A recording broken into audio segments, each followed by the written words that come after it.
Hi guys, so you're back with me, Mel. Hope you're keeping well. Hi, I'm Mel, and I hope you're keeping well. So, guys, I was talking to you previously about my childhood, and this is episode number 5. Thank you for joining me. I'm going to continue speaking about my childhood. So, as you know, I came over from Trinidad into England, and it wasn't the best settling that I had. When I came over, the transition was terrible. Santa Claus was white. In Trinidad, Santa was black. That was traumatic on its own, realizing that Santa was fake. And the only reason I understood that Santa was fake is because Santa was now white and everyone in Trinidad who was pretending to be Santa was black. So that was a trauma of its own. And then you had the food. The English boring food is what I called it. Your mashed potato, your cabbage, your Brussels sprout gravy, and plain bland roast beef or roast chicken, roast pork, or lamb of some sort that was served on a Sunday and would have a lard or a grease coating over it because I just would not eat the food. And I recall some of the Sundays that I would be given this to eat, and it was quite often that I didn't eat my food. And I wouldn't eat the food because I didn't like the taste of it. I've just come from the Caribbean where I'm eating roti, curry mutton, curry goat. Yet there's a difference between curry mutton and curry goat. 2 different types of meat. So we'll be given that to eat. Curry chicken, roti, stew chicken, pilau, which is like stew chicken mixed up with the rice, tomato choka, baigan choka, mango takari, which is a mango curry, mangoes, pineapple, pomerac, all these beautiful fruits. And then I've come to England, and then the food I was given was bland as the people, and as tasteless as possible. And plus I was going through such a horrible environment, having such a horrible time in this environment, that I didn't want to eat. So I would sit at that dinner table sometimes up to 3 hours because I just could not eat that food. My body was shutting down. My psyche, my mental wellness was shutting down because I was depressed that I'd left my home. I didn't know where I was. It was abusive. It was cold. I had snow, which I call ice at the time, coming up to my knees. And it was November 1986 that I came over. Maybe if you can Google it, you'll see what the weather was like that time in the UK. But snow was down to my little knees, and I thought it was ice. And I was saying, "Mommy, I have ice up to my knee, ice touching my knee. I can't feel my foot."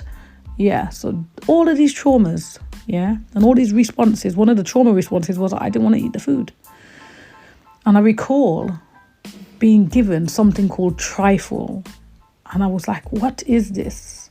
I'd previously been given custard, which was hot, with apple crumble or apple pie or something disgusting, and now I was being given trifle, and it seemed that the same yellow stuff that was served with the apple warm is now being served with a dessert with jelly stuck into it with fruit. It was a combination of nastiness, but we were given this to eat, and on this particular Sunday, my sister and I were sat around that dinner table, and we didn't like the food, and we were being told to eat, and if we didn't eat, we'll know what's good for we, and we get beat.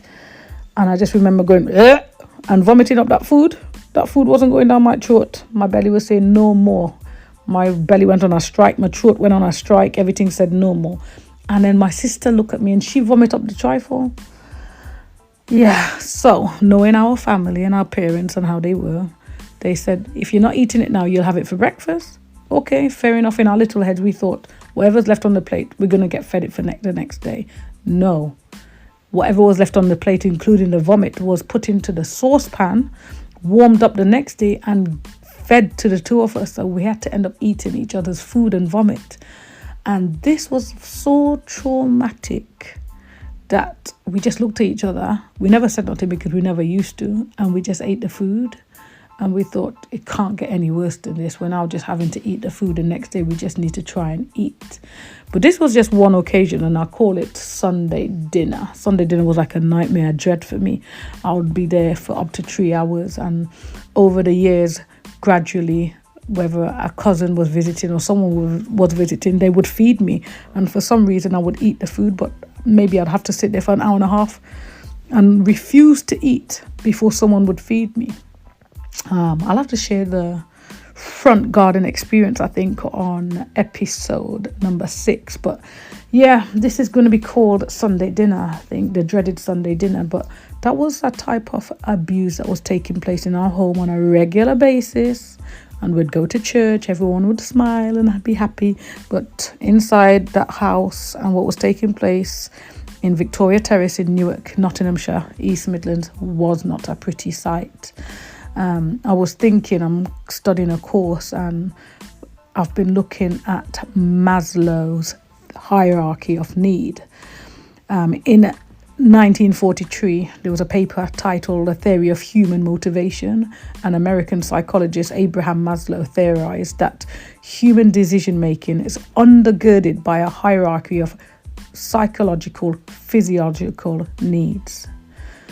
So some of these needs, core needs, they're saying that you need these basic needs so you can obtain a higher level of operation.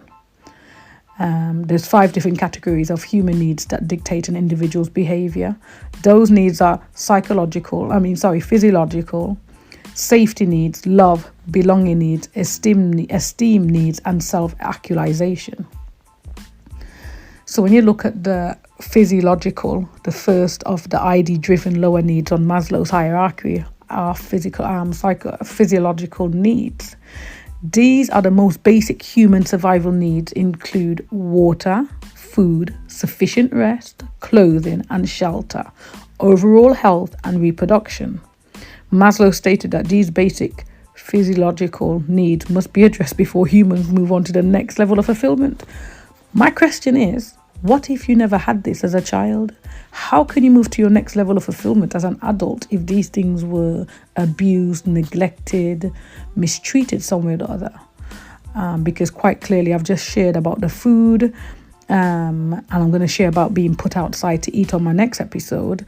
But I've just shared about the food, and this must have had an effect on me, because the food I was given wasn't helping me, and I actually became malnourished. You would have called it anorexic in this day and age, but back then they called it malnourished, or they made you see a nutritional doctor. And I remember seeing a doctor about being underweight. I think I was like 4 stones when I was age 9, age 10, age 11. My weight wasn't going up. I've actually got a photo of me and my sister, my little sister, who's 5 years younger than me. We look like the same age. Our bodies are the same size and thickness, but my head is massive. So my head is massive and my body looks like a little baby. So I'm guessing that according to Maslow's hierarchy of physiological needs, mine was not met, and it had an effect on me. So yeah, so I'm sorry if some of you listening out there, guys, might be a bit shocked of what I've just shared, but it is what it is, and I just want to put it out there. I do eat mashed potato now, but I just make nice mashed potato. I do eat gravy and cabbage, and guess what? I even eat Brussels sprout and trifle. Praise Jesus that I am healed and I can actually eat these things now by choice. And I flavor my mashed potatoes with strong mature cheddar cheese, grated garlic and onion, and herbs in there. And yeah, I've designed and spiced up some of this English British food to my palate, and I can actually enjoy a beautiful Sunday dinner now. So yeah, anyway guys, I'm going to leave it with you for this one, and I will join you on the next episode, and we shall talk about Sunday lunch in the garden. Anyway, take care. Thanks for listening. And remember, you are loved, you are blessed, you're in a good place. So am I. I'm not where I used to be. And until next time, take care.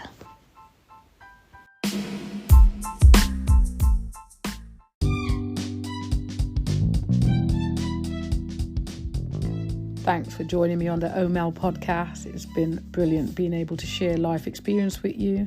Please like, subscribe, and feel free to share to someone that may benefit from this.